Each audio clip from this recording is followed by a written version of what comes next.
कल्पना कीजिए एक ऐसी दुनिया की जहां मौत आपका पीछा करती है, जहां हकीकत और सपने के बीच की लकीर धुंधली हो जाती है, जहां आप खुद को बार बार अलग अलग रूपों में पाते हैं, लेकिन हर बार मौत आपका इंतजार कर रही होती है।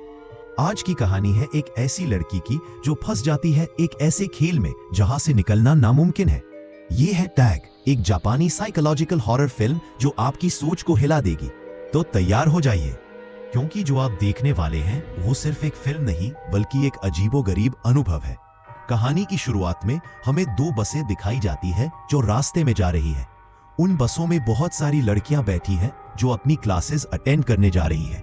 उनमें से एक लड़की का नाम था मित्सुको, जो देखने में बहुत सुंदर थी। वो अपनी नोटबुक में कुछ लिख रही थी। तभी उसकी सहेली उससे पूछती है, तुम हर वक्त कुछ ना कुछ लिखती रहती हो, ऐसे नोट्स बनाने से क्या मिलेगा तुम्हें? देखो यहाँ सब लोग मजे कर रहे हैं, तुम ही तो एंजॉय करो। ये कहते हुए उसकी सहेली उसकी नोटबुक छीन लेती है और इससे मित्सुको का पेन नीचे गिर जाता है। और जैसे ही वो अपना पेन उठाने के लिए झुकती है, हम देखते हैं कि उसी वक्त कुछ बहुत तेज गति से आता है और उन लड़कियों के साथ साथ दोनों बसों को बीच से काटकर दो हिस्सों में तोड़ देता है, जिसकी वजह से सब लड़कियां दो टुकड़ों में कट जाती हैं। इसके साथ ही जैसे ही मित्सुको उठती है, वो ये देखकर काफी हैरान हो जाती है कि क्या हुआ। अब क्योंकि वो पेन उठाने के लिए नीचे झुकी थी, इसलिए वो बच गई। ये देखकर वो बहुत डर जाती है और बस से उतरकर भागने लगती है। यहाँ हमें पता चलता है कि जो चीज उन सबको काटने वाली थी वो कुछ और नहीं बल्कि हवा थी जो सबको काट रही थी। ये हवा अब मित्सुको का भी पीछा करती है। ये देखकर मित्सुको बहुत तेजी से भागने लगती है। भागते भागते वो अपने से आगे चार और लड़कियों को देखती है और उन्हें झुकने के लिए कहती है, लेकिन काफी देर हो चुकी थी। वो हवा उन्हें भी दो हिस्सों में काट देती है और चली जाती है। लेकिन उनमें से मित्सुको ने एक लड़की को बचा लिया था। तभी वो कुछ लड़कियों को साइकिल चलाते हुए देखती है। वो उन्हें भी बचाने की कोशिश करती है जो कहीं जा रही थी, लेकिन वो हवा उनके साथ भी वही करती है जो उनकी दोस्तों के साथ किया था।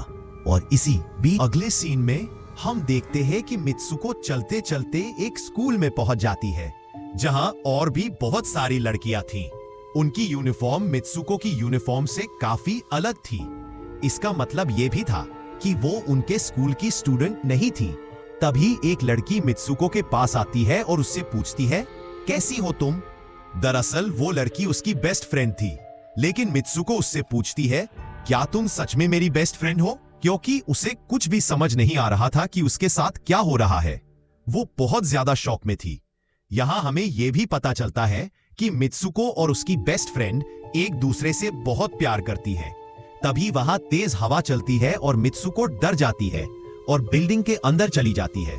उसकी बेस्ट फ्रेंड को कुछ भी समझ नहीं आया कि क्या हो रहा है। वो मित्सुको से पूछती है, तुम इतना क्यों कांप रही हो?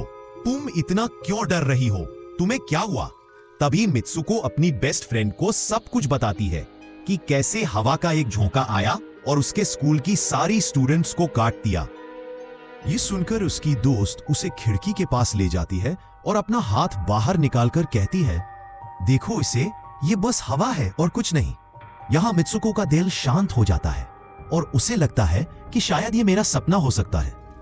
जिसके बाद मित्सुको की बेस्ट फ्रेंड अपनी दो और दोस्तों को लेती है और क्लास बंक करने का प्लान बनाती है। जैसे ही वो चारों क्लास छोड़ने वाली होती है, वहां उनकी टीचर आ जाती है और उन्हें देख लेती है। लेकिन वो चारों वहां से भाग जाती है। वो सब भागकर एक झील के पास आ जाती है। वहां मित्सुको की बेस्ट फ्रेंड अपनी दोनों दोस्तों को उसके सपने के बारे में बताती है। तभी उनमें से एक कहती है, शायद ये सच है, मिरर वर्ल्ड की तरह, जहां इस दुनिया का उल्टा मतलब विपरीत होता है। ये कहते हुए वो झील में एक पत्थर फेंकती है और कहती है, देखो मैंने यहां पत्थर फेंका, लेकिन शायद मैंने दूसरी दुनिया में ऐसा नहीं किया। तभी झील से एक मगरमच्छ निकलता है और एक लड़की को खा जाता है। फिर वो लड़की कहती है, देखो मैंने तुम्हें बताया था, इस दुनिया में जो होता है वो उस दुनिया में बिल्कुल नहीं होता, और जो उस दुनिया में हो रहा है वो इस दुनिया में नहीं हो सकता। तो ये भी उसी दुनिया में मगरमच्छ से खाई गई है, और देखो यहाँ बिल्कुल सुरक्षित है। उसी झील के पास एक बिस्तर दिखाई देता है। ये चारों उस बिस्तर से तकिए लेकर खेलने लगती है।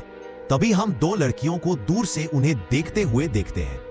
उन दो लड़कियों में से एक दुल्हन थी, क्योंकि इन दोनों लड़कियों ने एक दूसरे से शादी की थी। जिसके बाद उनमें से एक बताती है कि हमें कुछ ऐसा करना होगा जो उस दुनिया में नामुमकिन है, क्योंकि हमारी किस्मत पहले से ही लिखी जा चुकी है, लेकिन हम इसे बदल भी सकते हैं। जिसके बाद ये सब लड़कियां वापस अपने स्कूल लौट आती हैं। तभी वो मित्सुको को देखती है। उसके पास एक तकिया पड़ा हुआ है। अब जैसे ही वो इस तकिए को उठाने के लिए झुकती है, तभी उसकी टीचर पूरी क्लास में गन से फायरिंग शुरू कर देती है। और जैसे ही मित्सुको उस तकिए को उठाकर ऊपर देखती है, उसकी क्लास की सारी लड़कियां मार दी जाती है।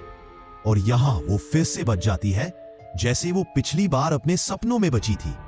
मित्सुको की टीचर उसके पास आती है और कहती है, तुम्हारी ये हिम्मत कैसी हुई? तुम्हारी भी किस्मत में मरना लिखा है।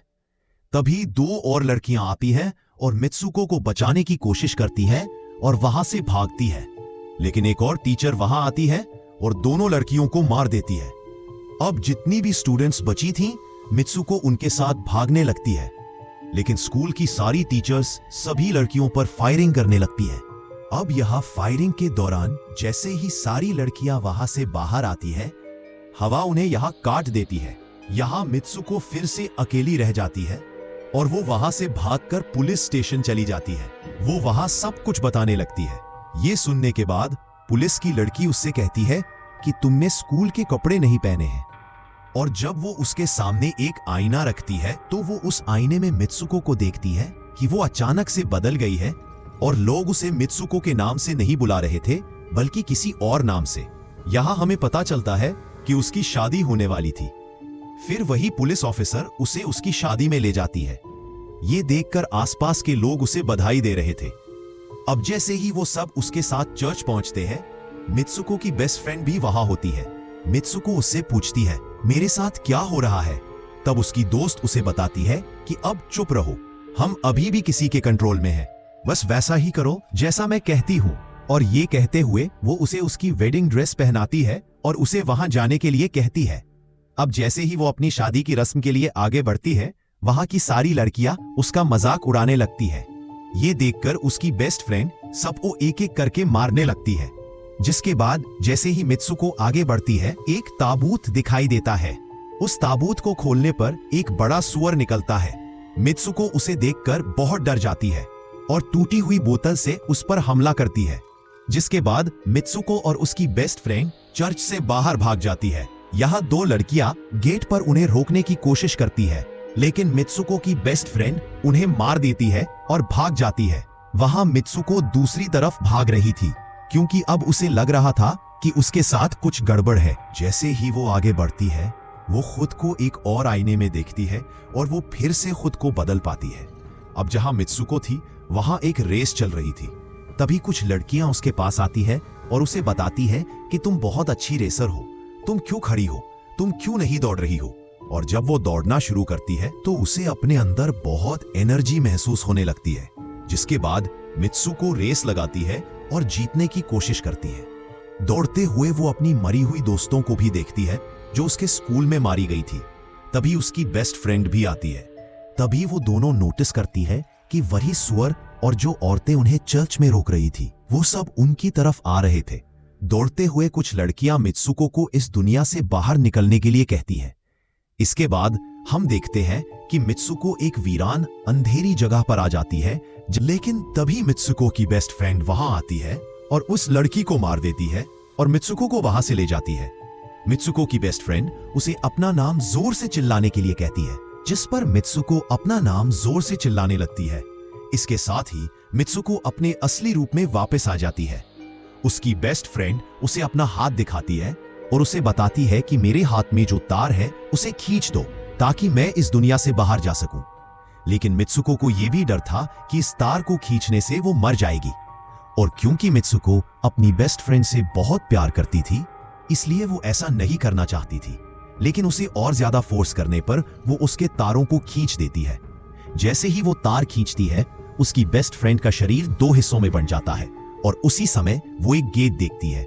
जब वो उस दरवाजे से बाहर आती है, तो वो देखती है कि अब वो मर्दों की दुनिया में आ गई है।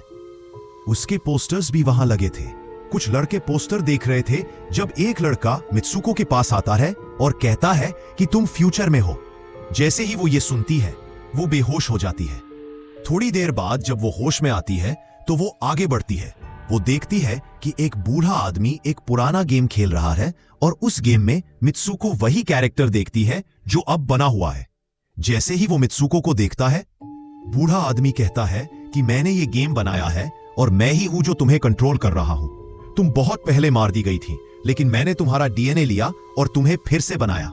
जब मित्सुको ये सुनती है तो उसे पता चलता है कि ये एक गेम है और वो सोचती है कि शायद मैं अब भी अपनी दुनिया में जा सकती हूं। उसी समय एक आदमी आता है और मित्सुको को अपने पास बुलाता है। फिर बूढ़ा आदमी मित्सुको को अपना आखिरी लेवल पूरा करने के लिए कहता है।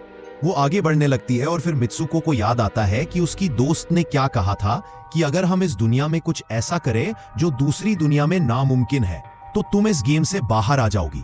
और इसके साथ ही वो इस आदमी का गला घोट देती है और कहती है, हमारे साथ खेलना बंद करो। ये कहते हुए मित्सुको उस बूढ़े आदमी की छड़ी उठाती है और अपने पेट में घुसा देती है, जिसकी वजह से वो मर जाती है। और यहाँ हम देखते हैं कि बूढ़ा आदमी ये सोच भी नहीं सकता था कि मित्सुको कुछ ऐसा कर सकती है, और इसके साथ ही उसकी किस्मत पूरी तरह से बदल जाती है। वो इस दुनिया में मर चुकी थी, लेकिन वो अभी भी जिंदा थी। बाद में हमें यह भी दिखाया जाता है कि मित्सुको के बाकी कैरेक्टर्स भी किसी कारण से खुद को मार लेते हैं और अब वो पूरे गेम का हिस्सा नहीं थे। अगले सीन में हमें मित्सुको एक बर्फीली जगह पर लेटी हुई दिखाई जाती है और अब वो अपनी असली दुनिया में आ चुकी थी। और इसके साथ ही ये माइंड ब्लोइंग कहानी यही खत्म होती है।